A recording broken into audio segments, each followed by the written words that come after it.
दुनिया में हर इंसान के जीवन के शुरुआती दिनों में एक ऐसा इंसान दस्तक देता है जो इंसान के भविष्य को संवारने, चरित्र को निखारने और ऐसी क्षमता का विकास करता है जो भविष्य में आने वाली कठिनाइयों के सामने इंसान डिगता नहीं।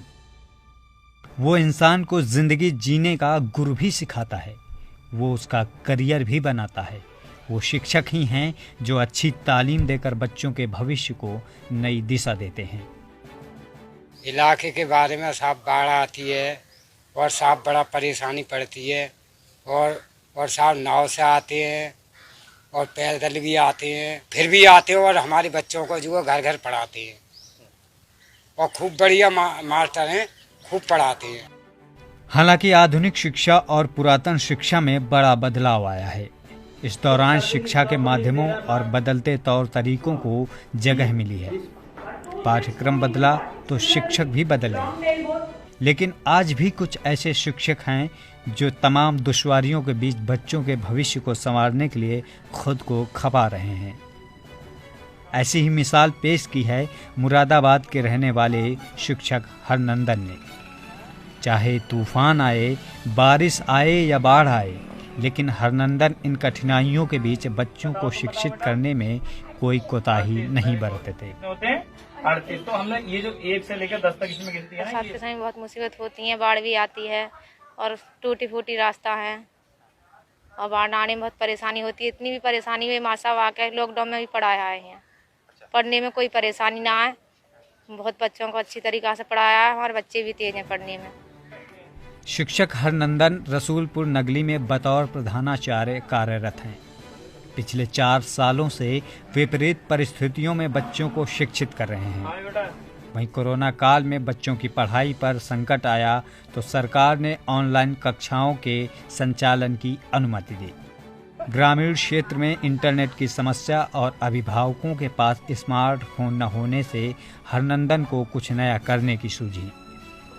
उन्होंने अपने स्टाफ के शिक्षकों के साथ गुरुजी आपके द्वार नाम के अभियान की शुरुआत की और हर रोज हरनंदन और उनका स्टाफ घर घर जाकर 4 से 5 बच्चों को तालीम देने लगे।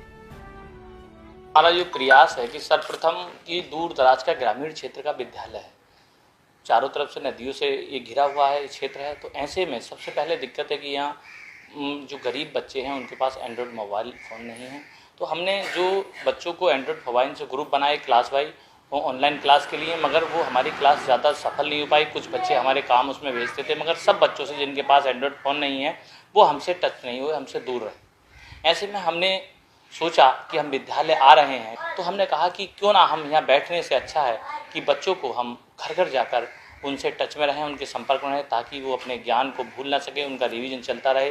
हर घर पर हम 10 मिनट 5 मिनट का समय बच्चों को देते हैं, उससे अगले दिन की तैयार कर आते हैं। कुछ बच्चे जिनके हम घर जैसे नहीं पहुंच पाते हैं तो हमारे गुरुजन यहाँ खिड़की है तो बच्चे यहाँ से भी खिड़की से हम काम दूर से हमसे ले जाते हैं। शहर से करीब 20 किलोमीटर दूर खादर क्षेत्र के एक स्कूल में प्रधानाचार्य हरनंदन हर रोज बाढ़ के पानी को पार कर स्कूल पहुँचते हैं और उसके बाद घर घर जाकर बच्चों को पढ़ाते हैं।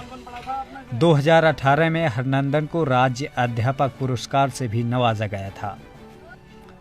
जिंदगी में शिक्षक की एक अहम भूमिका होने के नाते एक दिन ही सही, लेकिन शिक्षक को शिक्षक होने का एहसास कराया जाता है और देश भर में शिक्षक के प्रति सम्मान जाहिर करने के लिए 5 सितंबर को मनाया जाता है शिक्षक दिवस।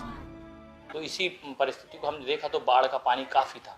उस दिन ना कोई व्यवस्था थी आने की न जाने की, क्योंकि बाद में व्यवस्था हुई। बैलगाड़ी से हमारे मोटरसाइकिलों को हमने पार किया, बैलगाड़ी में रख के फिर ट्रैक्टर की टिटोरी में रख के हमने जो गांव के लोगों ने हमें पार किया। वो पार करने के बाद हम स्कूल तक पहुँचे। भले ही हमें स्कूल आने में देर हो गई, मगर हमें अपने मन को सुकून और एक वो मिलता है कि हम बच्चों तक हैं जो जिसके हमें दायित्व के लिए सरकार ने हमें नामित किया है, हम अपने दायित्व का पालन कर रहे हैं। हमें शिक्षित कर हमें बेहतर इंसान बनाने वाले शिक्षक के प्रति सम्मान जाहिर करना बेहद जरूरी है। ईटीवी भारत के लिए मुरादाबाद से भुवन चंद्र की रिपोर्ट।